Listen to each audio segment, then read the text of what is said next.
உண்டான வாயு பேதத்தினால் சோம சூர்யாக்கினி என 3 வகை நிற்பன போல் உணர்க. அந்த ஆகாயத்தை விரிக்கில் அனந்த வேதமாம் வாயுவின் வேதம் அது போலனந்தம். ஒருவாறு 64 கோடி வேதம். இவற்றில் அமுதபாகம், விஷபாகம், பூதபாகம், உஷ்ணபாகம் என பல வேதப்படும். வழங்குச்சுங்களா? நான் படிக்கும் பொழுது அதாவது அப்படி 3 தேகம் உண்டானதற்கு காரணம் பூத ஆகாயத்தில் உண்டான வாயு வேதத்தினால். உங்களுடைய ஆகாயம் எங்க இருக்குது? வெளியில் அங்க இருக்குதா? உங்க சரசுக்குள்ளார இருக்கின்றது. அந்த ஆகாயத்தில் உண்டான வாயு வேதத்தினால். அந்த வாயுனா என்னது?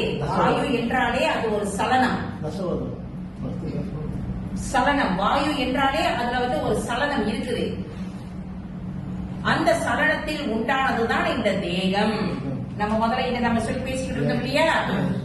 அந்த சலனத்தில் உண்டானதுதான் இந்த தேகம். அந்த தேகம் என்ன எடுக்குது? இங்க பாருங்க என்ன சொல்லி இருந்திருக்கிறாங்க. கர்ம தேகம், பிரணவ தேகம், ஞான தேகம் என 3 விதம். இப்ப நம்மளுடைய உண்மையான தேகம் எது? நீங்க காணுகின்ற இதுதான் உங்களுடைய தேகமா? இல்ல. அதுக்கெல்லாம் உள்ளுக்கு போனீங்கன்னா உங்களுடைய ஞான தேகம்னு ஒண்ணு இருக்கு தெரியுங்களா? அதுதான் உங்களுடைய நித்தியமான தேகம். என்னுடைய இந்த உடற்கூறு, இந்த அணுக்கள் ஒளிமயமாக மாறுமா மாறாதான்னு எனக்கு தெரியாது. ஆனா இந்த தான் நான் என்பது அகந்தை அழிந்து தான் தானா இருக்கின்ற அந்த ஞான தேகத்தை நான் உணர்ந்துட்டேன் அப்படின்னு சொன்னா அதுவே முடியுமா என்னன்னு தெரியல. அதுவும் அவன் அருள் கொண்டுதான் நடக்கும். முயற்சியை நீங்க போடலாம், அதுவும் இறை அருள் கொண்டுதான் நடக்கும். ஏன்னா வள்ளல் பெருமான் என்ன சொல்றாரு அப்படின்னு சொன்னா, இது எல்லாம் நான் பண்ணி இப்படி எல்லாம் பண்ணி எனக்கு இப்படிலாம் அப்படி சொல்லல. அருட்பெருஞ்சோதி ஆண்டவரால் ஆட்கொள்ளப்பட்டு அப்படின்னு. அதாவது உங்களுக்கு எப்ப நிர்ணயிக்கப்பட்டிருக்குதுன்றது தெரியாது. உழைப்பை போடுங்கள், பலனை எதிர்பார்க்காதே. அந்த உழைப்பு எதை பண்ண சொல்லி இருந்திருக்கிறாரு?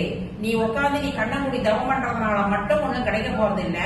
சகஜ பழக்கத்துல இருக்க சொல்றாரு. வெளியில வந்து சகஜமான உன்னுடைய இந்த வாழ்க்கையில சகஜ பழக்கத்துல ஜீவகாருண்யத்தை ஏன் அவர் முறைப்படுத்தி அவர் வந்து அது முக்கியத்துவம் கொடுத்திருக்கிறாரு. ஏன்னா நீங்க சக ஆன்மாக்களையும் உங்க ஆன்மா போல நீங்க உணர வேண்டும் அப்படின்றதுக்காக. நீங்க நல்லா தியானம் பண்றீங்க, தவம் பண்றீங்க, வெளியில வந்து இன்னொரு ஆன்மாவை உங்களுடைய ஆன்மா போல நீங்க உணரவில்லை அப்படின்னு சொன்னா நீங்க தவம் பண்றதோ தியானம் பண்றதோ இஸ் a waste. ஆனா அப்படி வருமா? தியானம் பண்றவங்களுக்கு தவம் பண்றவங்களுக்கு வரும், வராதுன்னு இல்ல, வரும். ஆனா நான் தவம் பண்றேன், நான் தியானம் பண்றேன் அப்படின்றது ஒரு ஆணவத்துக்குள்ளார நுழையக்கூடாது.